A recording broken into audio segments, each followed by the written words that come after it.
and welcome to Hopeful Conversations, brought to you by Robbie's Hope Foundation. I am your host, Kari Eckert. Joining me today is Thibaut Mercier, author of more than 20 different books about mastering emotions and harnessing every necessary trait in order to achieve personal success. Thibaut has helped thousands of people in their own personal development journeys by diving into life-changing secrets to terminate negative human tendencies and foster better living habits. Thibaut, thank you so much for joining me today on Hopeful Conversations. Yeah, thank you for having me. Coming all the way from Estonia, where it is 6 p.m., and here in Denver is 9 a.m. So thanks for making that time difference and work for us. Yes, no problem. How would you define personal growth, Thibaut? So one definition I like about personal development is, for me, the idea is to overcome all of fears we have. So we all have different fears. And when you overcome layers of fears and limitations, then what remains is kind of who you are. So whatever you want to call it, which is more like love-based, like caring about people, giving you attention. So that's really what I like to think about.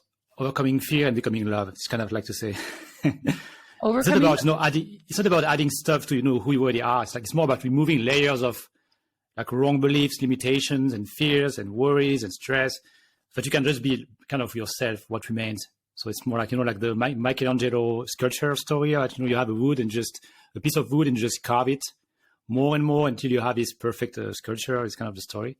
Oh, that's a beautiful analogy. You started a block of wood, and then you carve it out, all the bad stuff, basically, unnecessary stuff. And what remains is this kind of perfect sculpture or whatever. And it takes time and work. Yeah, exactly. It takes a lot of work. I mean, it's a life journey. Nobody's perfect. We all have some fears. You have different journeys to go through, and that's all individual a quest, I guess. Creating that sculpture. I like that. Thank you so much. So personal development being a journey, is it supposed to look linear? Oh, no, I think you have a lot of, exponential stuff. Sometimes you have massive breakthrough in your life. It could be any area of your life. I have recently as well. And you just feel, I understand something new, and you have some insight. And what I try to do with my books is to get people to get that that kind of revelation thing they understand that will change their life. Sometimes it's one concept, one idea. Maybe they heard it before 1,000 times, but I got it. I know. But one day they really know what it means. When it's just you understand it forever. I just change you forever, basically. So I think people don't realize that there's so many things that have become cliche, but they don't understand how powerful they are because they just now, I know about this. I heard about habits or whatever thing. They forget about the real value of the thing. That's kind of why we need to have new books every time, use new vocabulary for the same concept, different angles, different examples, different people, different stories, so that people can at some point have this insight and understand what it actually means, I think. So just something strike a person differently, even though they've heard it many, many times. Yeah. Sometimes you need to hear it for 10 years. I don't know. Right. So I know for me, for instance, that's why all my books are like this mastery mindset. My company is self-mastery, because once I realize, I can learn whatever I want in my life, whatever I want, I can learn it really. And you just change everything. Because I don't have to think, can I learn this? Can I learn that? Can I overcome this? I just know I can and I will. And it's once you really understand, you can learn almost any skill you want in life. It gives you confidence, right? I read that it's a process. Yeah. Oh, for certain. I read you're encouraging others to lever others' learning. To using.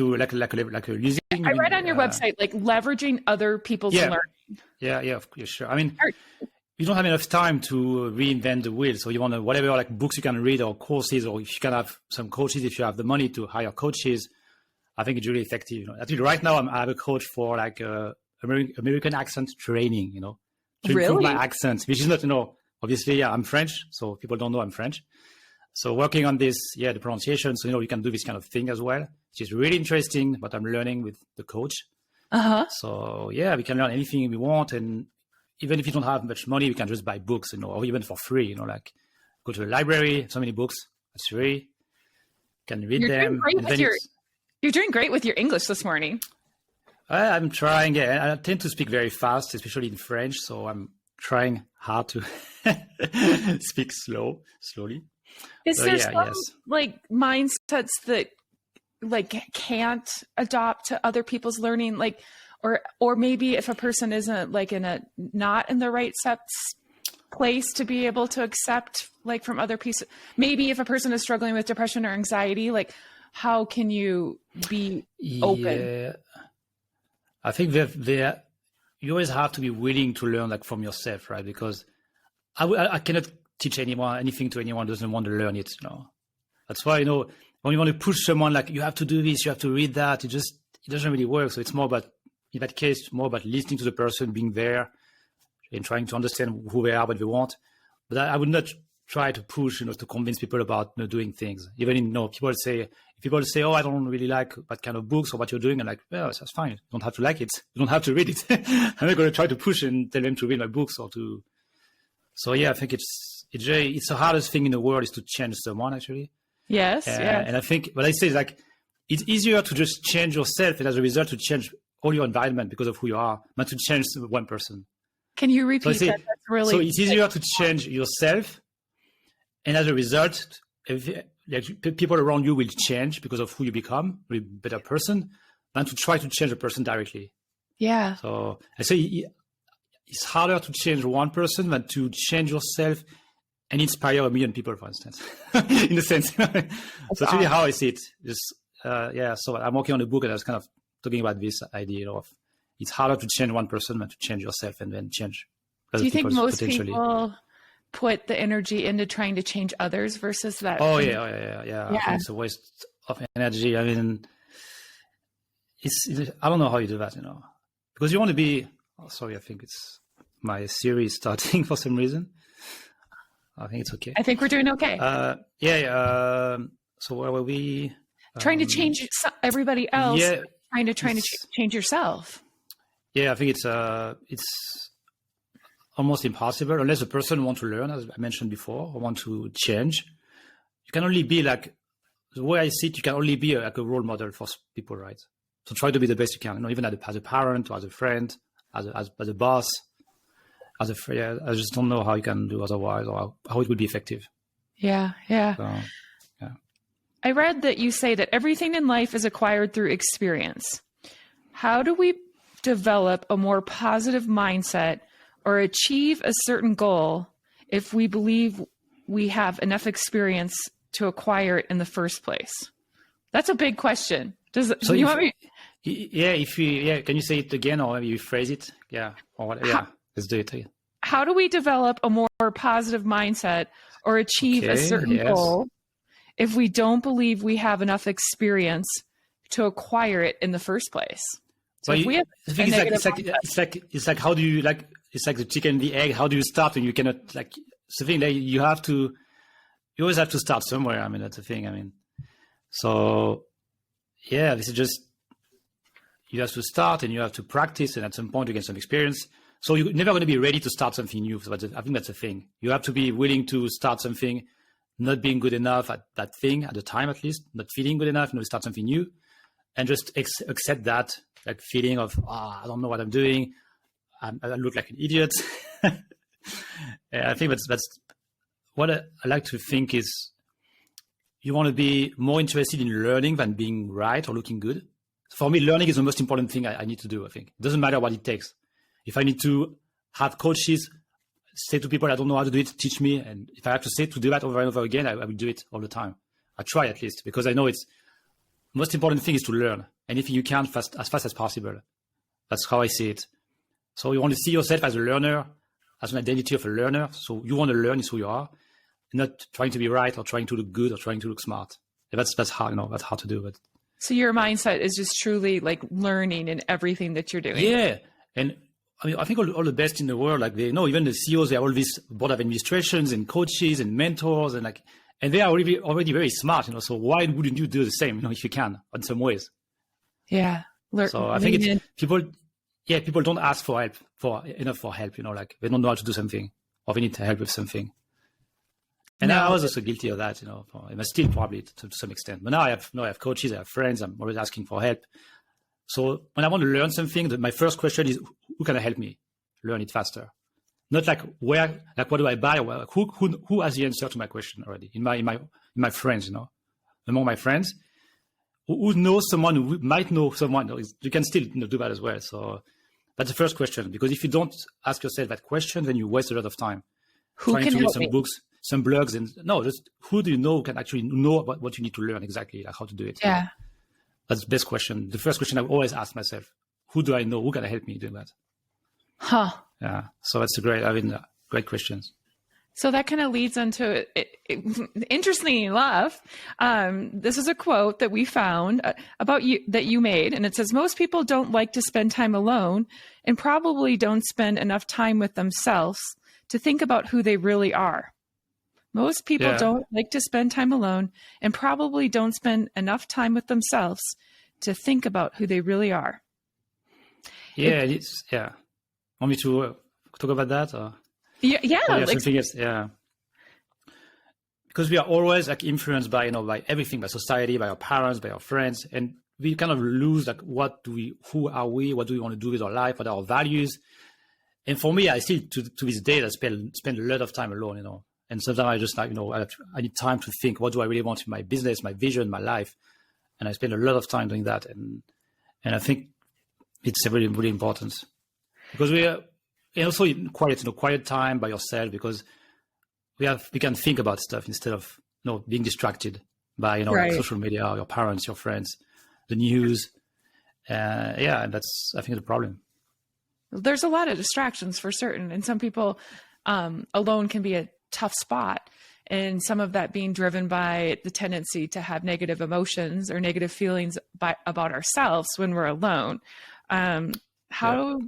What suggestions do you have for that, for a person that maybe tends to think negatively about themselves when they're alone? Well, there are different tools. Like, I think the biggest for me was really helpful was to learn to be like self-compassionate, learn self-compassion. She's also a skill. Everything is a skill, just practice. So you talk to yourself, oh, it's okay, you're doing okay today, you're trying your best. Maybe you fail at something, but you're really talking to yourself like that way, right? Like a friend will talk to you. And that's what I do when I'm feeling bad, because when you feel good, you can't push yourself hard, oh, yes, okay, let's do it. When you feel bad, it doesn't work, because there's a gap between how you feel and it doesn't work. So you have to be at the same level of like compassion when you feel bad about yourself.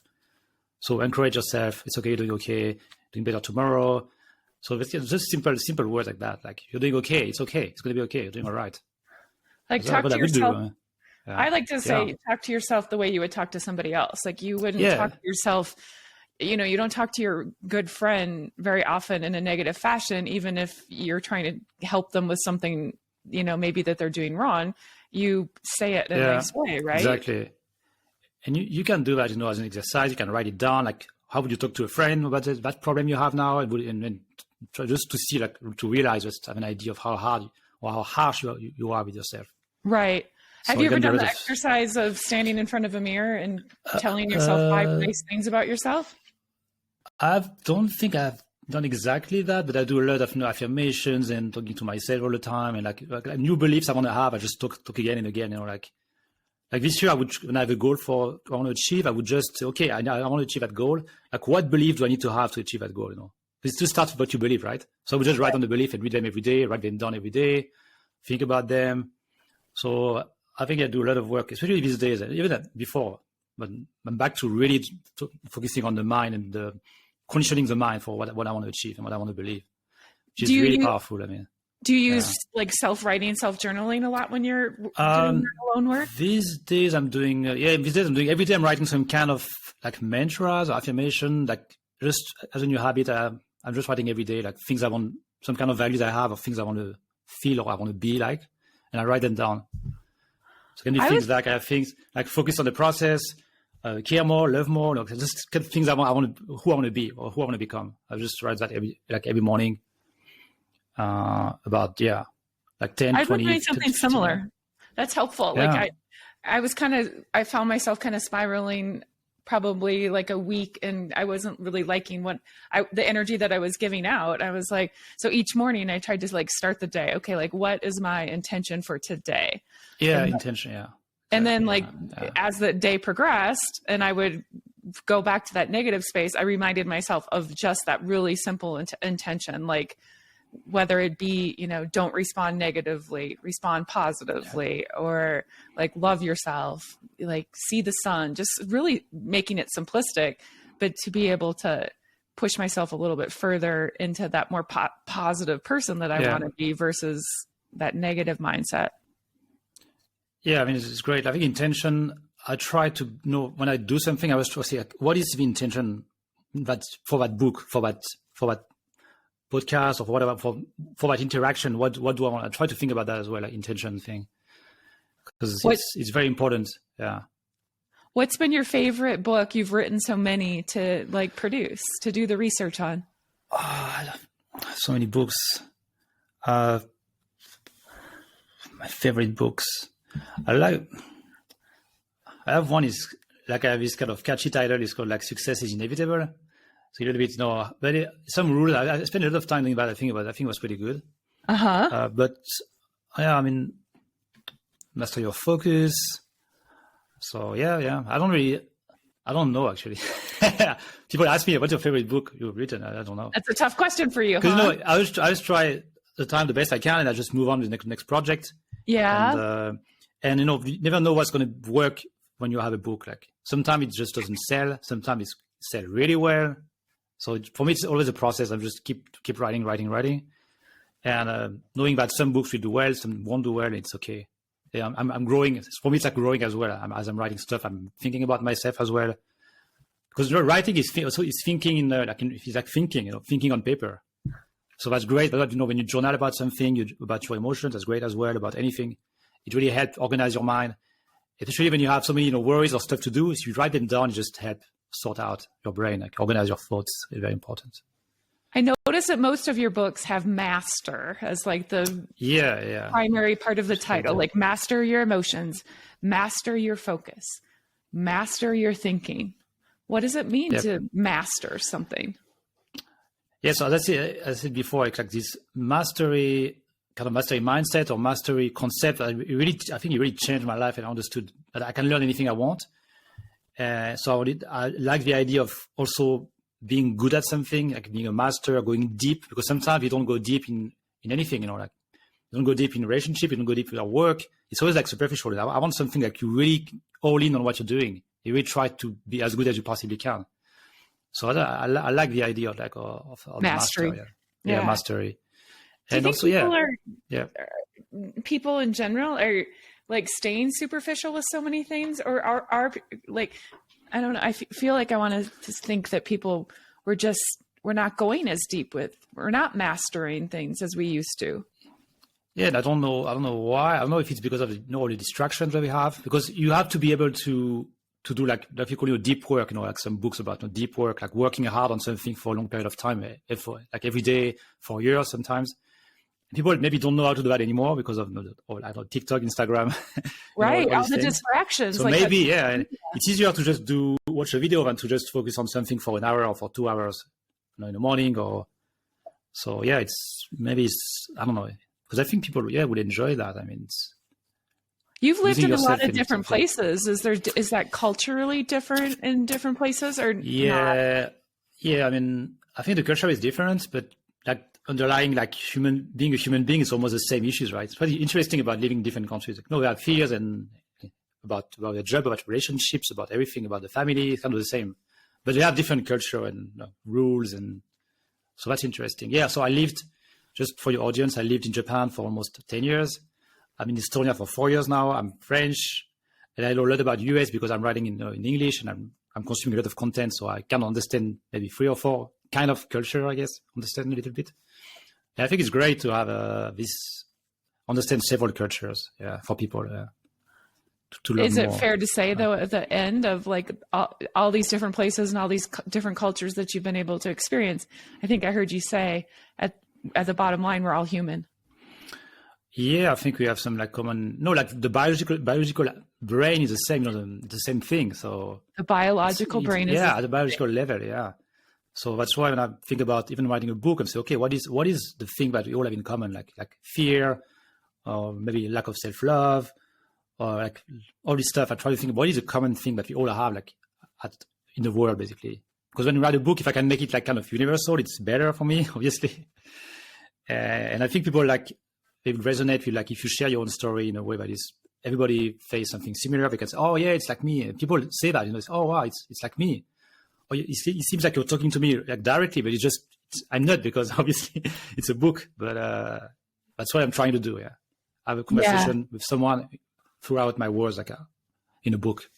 That's challenging, but yeah, like trying to. Yeah, I think it's. That's when it resonates, when you can read something and say, "Yeah, that's me." I find, I don't know, with teens in America, like that's our audience primarily.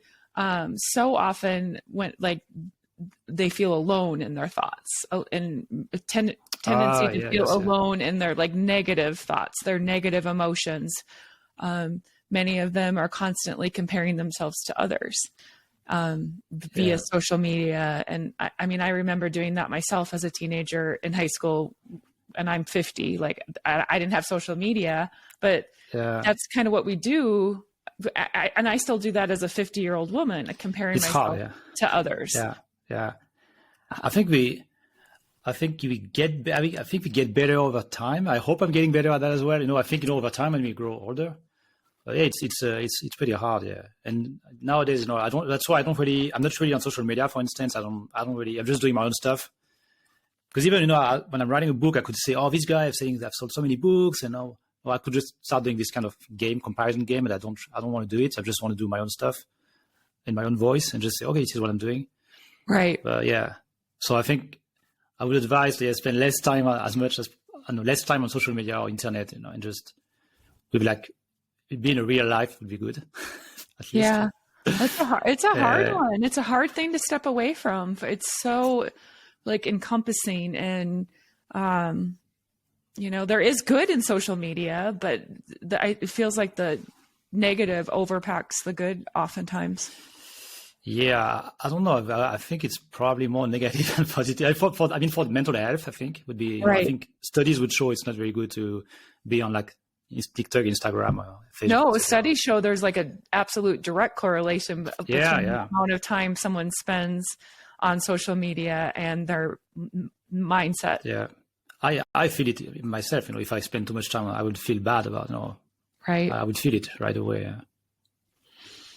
Okay, go back to another question here. Yes. It is inevitable that there will be people rooting against us, and there will always be doubters. That being said, how do we program our mindset in a way that will act as an ally to our personal growth rather than cynical towards it, so that we are not feeding negativity from others? Yeah, I mean, that's a hard one. I used to know when you have, let's say, my case would be like, let's say I have a bad review for a book or someone, or a bad email sometimes. It doesn't feel good. I don't feel good about it. Nowadays, I'm more like, I kind of over it, I guess. But I think it's like, if you really want something, if you have a vision or something, you really want that, it's really important to you, but you can kind of overcome this like negativity, because you understand that the payoff is higher if you just go into your thing. So you have to realize that what you're doing is more important than whatever someone else is saying about yourself or not believing in you. And so it's the more intensity in your vision or your passion you have is going to be a little bit easier, maybe. And I always like to think about like a president of the United States, or they have like, how many haters do they have? Like they are very important in the world. Like they have a lot of power, right? So they have 50% or more haters. So how do you think you will not have haters if you do something big in the world? Like, so the way I think is, I should have more haters. I don't have enough. That's how I think about it these days. You should have more haters. More, yeah, because that means I'm not having a big enough impact because I don't have enough haters. So you can turn that around, right? I like that. And the thing is, it's not about you. Like haters it's more about themselves, right? So it's certain things to understand. Sometimes they message me bad things, And then I reply and they say, oh, I'm sorry, I was in a bad mood. And they say that sometimes. They say it's not about you most of the time. They're just in a bad mood, in a bad place. So understanding that is also important, like, because it's not about you oftentimes. It's often about them, about that. Yeah, about not about yourself. They need someone to yell at because they're in a bad mood or they have issues in their life. And you happen to be the person that here. And that happens. That's really good advice. We get bad comments on the good work that we're trying to do, the message that we spread. Like even posting this podcast, there'll probably be somebody that it doesn't sit well with. And social media allows very quickly for a person to put that hate and negativity out. And people, we don't have a tendency to praise. It's not what we do. I think people, and it's crazy. You have haters. So even if you are perfect, you do the perfect thing all the time, we still have so many haters because they would be like whatever, jealous or like insecure, or maybe they think, oh, it reminds me of what I should have done with my life, which I haven't done, so I'm feeling like anger because of that. Like reflecting on them, what they wanted to do that they haven't done, because maybe you had the courage they didn't have, for instance, and you don't want to be like at your mirror of saying hey, you didn't do that, you could have done that. Look at this guy, like oh. So you can either, okay, accept it, I'm going to do that, I'm going to grow, or you can just ignore it and be like, become an naysayer or become bitter about it. You're taking it as a challenge. It's a choice. A choice. So oftentimes we don't have enough strength or confidence to disregard, this is kind of the same thing, the whispers of others in order to achieve our own personal aspirations. How do we find the confidence to disregard the opinions of others and pursue what we truly desire for ourselves? One would be to change your environment. At least find someone who would support you, some groups, even if you're not changing your entire environment. Because I think the biggest thing that prevent people from being successful is their environment. So if you're in the bad environment, you need to do whatever you can to change it some way, I think. And sometimes it's hard. It means you need to maybe let go of some friends. Sometimes. Yeah, I was just less time. Thinking like, what can you define environment? Like, it's not just the place that you're living in, but the people you're surrounding yourself with. It might be where you know your neighborhood, but it might also be your friends. It might even be like what you consume, like what book do you read or podcast you listen to, which is also very big. It's environment. So it's all environment. So if you don't have people to support you, you can use as well, like I did that for years, like books, inspirational books, people who do like biographies, stuff like that. You can do that every day because you need to overcome that. If you have too much negativity, you need to have more positivity to overcome that. So that's what I would do all the time. It's like conditioning, or if you want to say like a brainwashing, if you want to use like in a positive way, like just good conditioning to overcome the negativity. Because if you want to do something big, you need to have a lot of faith and confidence. Right. And I didn't have any. It took me years to develop that. And the way I did it is like I say, okay, I'm going to start setting some goals for myself, very basic daily tasks, and I'm going to do them every day for as long as I can. So 30 days, 60 days, 90 days. I went to up to 6 months at the point, every single day. And this simple thing, like to do one thing, simple thing every day, single day for a year, it will change people's life most of the time. Because then you say, okay, I can do I can do one more thing. And you start setting some goals and achieving bigger and bigger goals. And over time, you say, oh, I can do this, I can do that. And so it's how you grow confidence over time. Combine that with, affirmations or conditioning, reading some books, having some empowering friends around you if you can. And you create it's like creating your bubble of, like your environment that works for you. Because it's all about, a lot is about belief, to be honest. If you really, really believe, I know I've done it on many things, it will work. But you have to build it over time. And it's a skill, same thing. You can learn it. You can start from zero and you can learn to be really confident by taking action, by learning, by setting some goals and bigger goals. And, I can do this, maybe I can do that. And that's how you build confidence over time. Got to start small and set. Yeah, especially, exactly. Goals. Just small, and it's a long-term thing. Yeah, long-term thinking is important. I keep, as I listen to you speak, I keep thinking back to that Michelangelo, like the carving, that it takes time and it takes effort. Yeah, and I think it should take effort. People they don't want to wait; they want to have things right away. It's not fun. I say every important goal will take a lot of time and effort, and it's exactly how it should be, because it's variable. It's a sign. It's something important to you. You're willing to spend the time and the effort, and I like the process of. I enjoy that. I'm very patient. Like 5 years, 10 years, I'll be there in 30 years, probably still going strong. 40, 50. It's exciting. You can be so much better in just a few years already. Where does failure come into that process? Because oftentimes, like we're human, we make mistakes, or we don't attain. We maybe don't accomplish what we set out even that day to meet that goal. In that long journey that isn't linear, where does failure play? Well, for me, failure is I call it failure is feedback. I call it feedback from reality. So it's the data, it's information basically. So if you don't do anything, you have no information about what you're doing, if it's working or not. Okay. And if you take action, the more action you take, the more feedback you get from, let's say you write a book and you put it out there. Now you have a book. Now you have feedback from the readers. You can do something about it. Is it good? Is it bad? But if you have nothing, you have no feedback.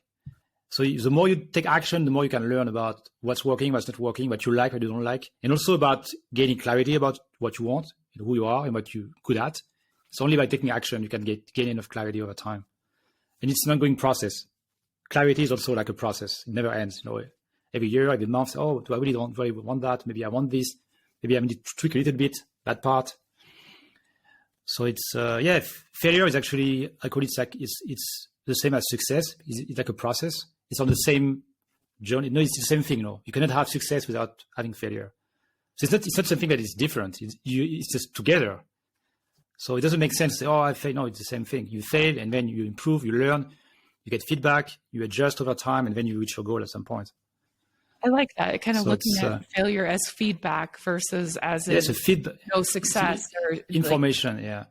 I mean, for me, I wrote a book, my first book, and I got good feedback. So it was information. So I say, okay, I'm doing okay, so I can keep going.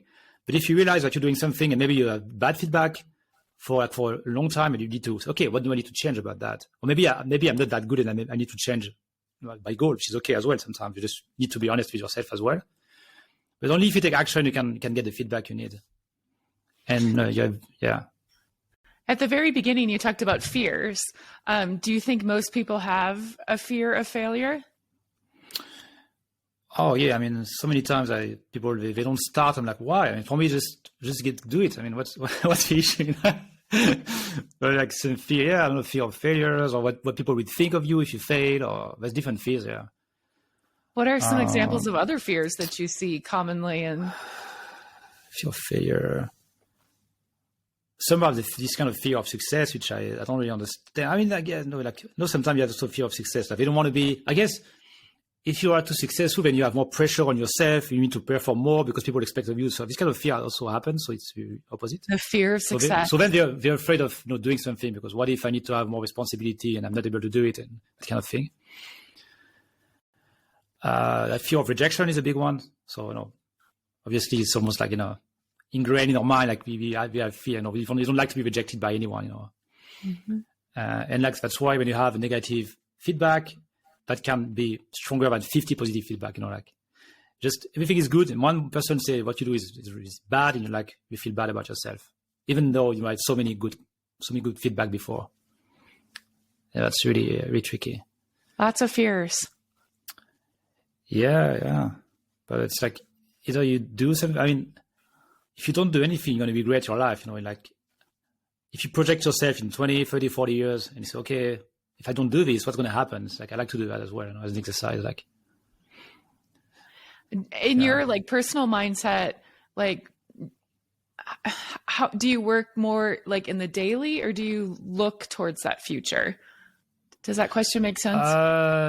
Kind of. I mean, I like the process, so I think it's both. So I would have very long-term goal and what I want to do, and specific goals, and then I know it's all about what process I have in place every day to almost guarantee I will get there. So it's both. So I have to say you have result goals, like what you want, and you have the outcome process goals. The result goal is just a target you have, and once you have a target, forget about it. Try to forget as much as you can about the target. If you can, it's hard because we are wired to want a result. Just focus on what is the process I need to do every single day to get there, and stick to the process. Even to this, my big thing, focus on the process, because it's easier to, when you have a failure, for instance, to want to give up. You say, no, I did the process. I followed my process. It didn't work out this time, but I have the right process. I want to keep doing that every day and moving forward. So let's say I write a book. Today it doesn't really good. It's not good. I'm writing something that's not really good, but tomorrow might be better. So I'm just gonna, do it and be okay with that. The process is process is so powerful. Like it's like habit. I think it's like habits, right? You have daily habits.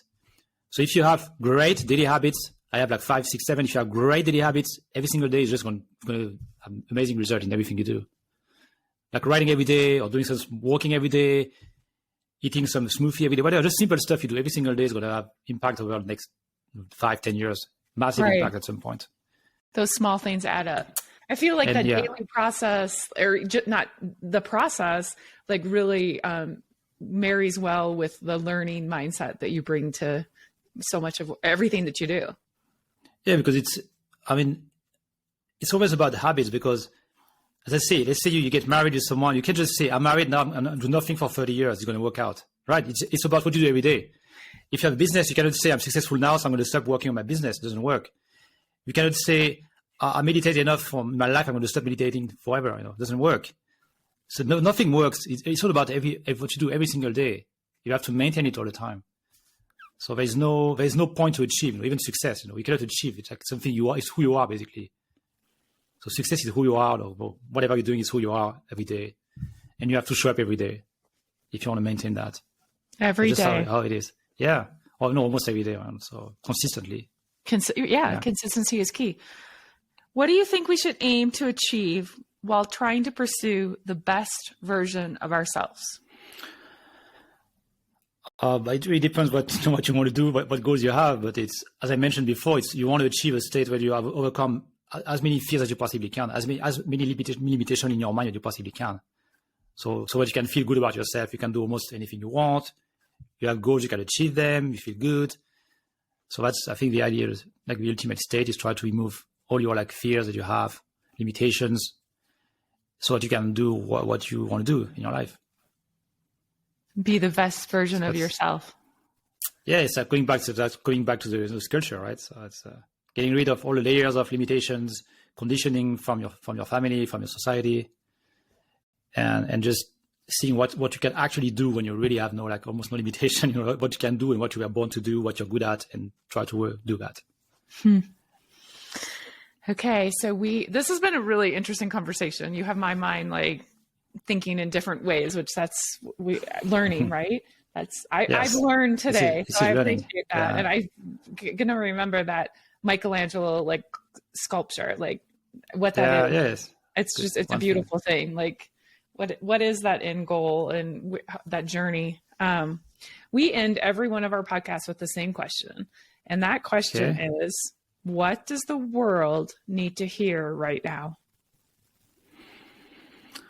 Wow, that's a big question. To hear right now. For me, I always try to be stay positive, because people will say, yeah, you shouldn't be positive, bad things happening. But even so, what's the point of being negative? It doesn't help anybody. So for me, the message is always try to be, positive as much as you can and inspire people around you, because that's the only thing you can do. I just don't understand the point of being negative or being cynical. Why? It doesn't help anybody. It doesn't make you happy either. Not an inspiration for the world. It doesn't make sense. So that's why I think I'm trying to do. Stay positive. Yeah, and even if it's always a reason why you don't want to be positive, or because this guy is sad, what should I be happy? All this belief you have be positive and try to be an inspiration for people around you and for yourself. Be proud of yourself if you can, do what you can to feel good about yourself. Yeah. Awesome. That's a good place to end.